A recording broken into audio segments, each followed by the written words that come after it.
Hello, I'm Craig Johnson. Welcome to Literary Lockdown. Today we get to travel to 18th century Ireland to look in on Jonathan Swift, essayist, satirist, poet, pamphleteer, the author of Gulliver's Travels, and Dean of St. Patrick's Cathedral in Dublin, which is sort of the head of an Anglican cathedral. Like many ministers of inner-city congregations, he was active in many social justice issues, especially Ireland's political and economic oppression at the hands of the British. It's even in his own epitaph, which he wrote in Latin, but is usually translated along the lines, "Here lies Jonathan Swift, where fierce indignation can lacerate his heart no longer." Boom. Here's his most famous satiric essay, from 1729, A Modest Proposal. It is a melancholy object to those who walk through this great town or travel in the country when they see the streets, the roads, and cabin doors crowded with beggars of the female sex, followed by 3, 4, or 6 children, all in rags, and importuning every passenger for alms. I think it is agreed by all parties that this prodigious number of children in the arms or on the backs or at the heels of their mothers and frequently of their fathers is, in the present deplorable state of the kingdom, a very great additional grievance. And therefore, whoever could find a fair, cheap, and easy method of making these children sound, useful members of the Commonwealth would deserve to have his statue set up for a preserver of the nation. Having turned my thoughts for many years upon this important subject and maturely weighed several schemes, I have always found them grossly mistaken in their computation. It is true, a child just dropped from its dam may be supported by her milk for a year with little other nourishment, at most not above the value of 2 shillings, which the mother may certainly get by her lawful occupation of begging. And it is exactly at 1 year old that I propose to provide for them in such a manner as, instead of being a charge upon their parents or the parish for the rest of their lives, they shall, on the contrary, contribute to the feeding and partly to the clothing of many thousands. The number of souls in this kingdom being usually reckoned 1.5 million, of these I calculate about 200,000 couples whose wives are breeders, from which number I subtract 30,000 couples who are able to maintain their own children, although I apprehend there cannot be so many. But this being granted, there will remain 170,000 breeders. I again subtract 50,000 for those women who miscarry or whose children die by accident or disease. There only remain 120,000 children of poor parents annually born.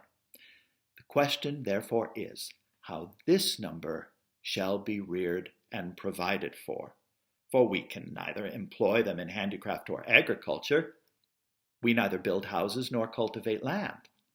They can very seldom pick up a livelihood by stealing till they arrive at 6 years old, although, I confess, they learn the rudiments much earlier. I am assured by our merchants that a boy or a girl before 12 years old is no saleable commodity. I shall now therefore humbly propose my own thoughts, which I hope will not be liable to the least objection.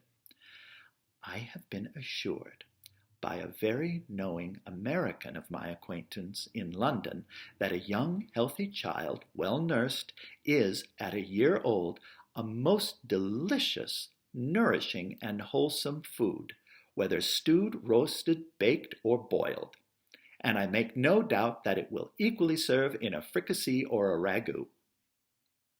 I do therefore humbly offer it to public consideration that of the 120,000 children, 20,000 shall be reserved for breed, whereof 1 male will be sufficient to serve 4 females, which is more than we allow to sheep, cattle, or swine. The remaining 100,000 may at 1 year old be offered in sale to persons of quality and fortune, always advising the mother to let the child suck plentifully in the last month so as to render them plump and fat. A child will make 2 dishes for an entertainment for friends, and when the family dines alone, the fore or hind quarter will make a reasonable dish, and, seasoned with a little pepper or salt, will be very good boiled on the fourth day, especially in winter. I grant this food will be somewhat dear and therefore very proper for landlords, who, as they have already devoured most of the parents, seem to have the best title to the children. The charge of nursing a beggar's child, which I reckon all cottagers, laborers, and 4/5 of farmers, will be about 2 shillings per annum, rags included.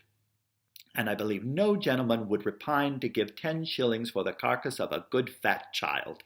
Thus the squire will learn to be a good landlord, and the mother will have 8 shillings net profit, and be fit for work till she produces another child. Those who are more thrifty, as I must confess that times require, may flay the carcass, the skin of which will make admirable gloves for ladies, and summer boots for fine gentlemen. As to our city of Dublin, slaughterhouses and butchers will not be wanting, although I rather recommend buying the children alive, and dressing them hot from the knife, as we do roasting pigs. A very worthy person, whose virtues I highly esteem, was lately pleased to offer a refinement upon my scheme. He said that many gentlemen of this kingdom, having of late destroyed their deer, he conceived that the want of venison might be well supplied by the bodies of young lads and maidens, not exceeding 14 years of age, nor under 12, so great a number of both sexes being now ready to starve for want of work. But with due deference to so excellent a friend and so deserving a patriot, I cannot be altogether in his sentiments. For as to the males, my American acquaintance assured me from frequent experience that their flesh was generally tough and lean, and their taste disagreeable. Then as to the females, it would be a loss, because they soon would become breeders themselves. And besides, some scrupulous people might be apt to censure such a practice as a little bordering upon cruelty, which has always been with me the strongest objection against any project. Some persons of a desponding spirit are in great concern about that vast number of poor people who are aged, diseased, or maimed, but I am not in the least pain upon that matter, because it is very well known that they are every day dying and rotting by cold and famine and filth and vermin as fast as can be reasonably expected. And as to the younger laborers, they are now in almost as hopeful a condition. They cannot get work, and consequently pine away for want of nourishment to a degree that if at any time they are accidentally hired to common labor, they have not the strength to perform it, and thus the country and themselves are happily delivered from the evils to come. I have too long digressed, and therefore shall return to my subject. I think the advantages of the proposal are obvious and many. First, it would greatly lessen the number of papists, Catholics, with whom we are yearly overrun, being the principal breeders of the nation as well as our most dangerous enemies. Secondly, the poorer tenants will have something valuable of their own, which by law may help to pay their landlord's rent, their corn and cattle being already seized, and money a thing unknown. Thirdly, whereas the maintenance of 100,000 children from 2 years old and upwards cannot be computed at less than 10 shillings apiece annually, the nation's stock will thereby increase 50,000 pounds per annum, and the money will circulate among ourselves, the goods being entirely our own. Fourthly, the constant breeders, besides the gain of 8 shillings by the sale of their children, will be rid of the charge of maintaining them after the first year. Fifthly, this food would likewise bring great custom to taverns, and have their houses frequented by all the fine gentlemen, and a skilful cook who understands how to oblige the guests will contrive to make it as expensive as they please. Sixthly, this would be a great inducement to marriage.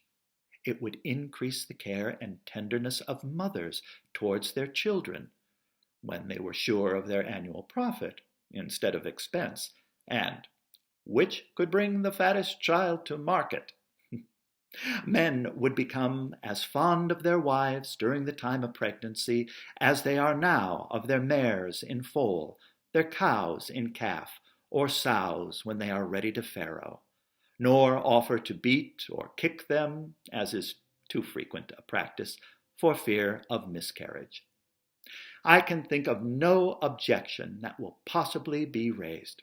Therefore, let no one talk to me of taxing our absentees at 5 shillings a pound, of using neither clothes nor household furniture except what is of our own growth and manufacture, of utterly rejecting the materials and instruments that promote foreign luxury, of curing the expensiveness of pride, vanity, idleness, and gaming, of introducing a vein of prudence and temperance, of teaching landlords to have at least 1 degree of mercy towards their tenants, of putting a spirit of honesty, industry, and skill into our shopkeepers, of learning to love our country, of quitting our animosities and factions, of being a little cautious not to sell our country and conscience for nothing. As to myself, having been wearied for many years of offering vain, idle, visionary thoughts, and utterly despairing of success, I fortunately fell upon this proposal, of no expense and little trouble, full in our own power, and whereby we can incur no danger in disobliging England.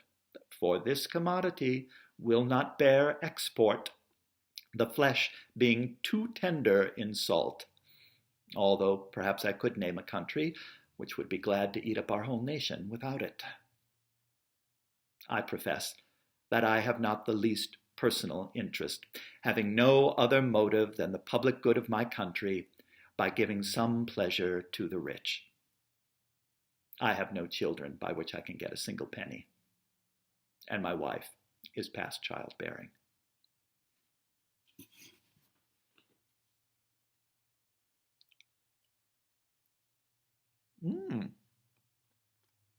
Tastes like chicken.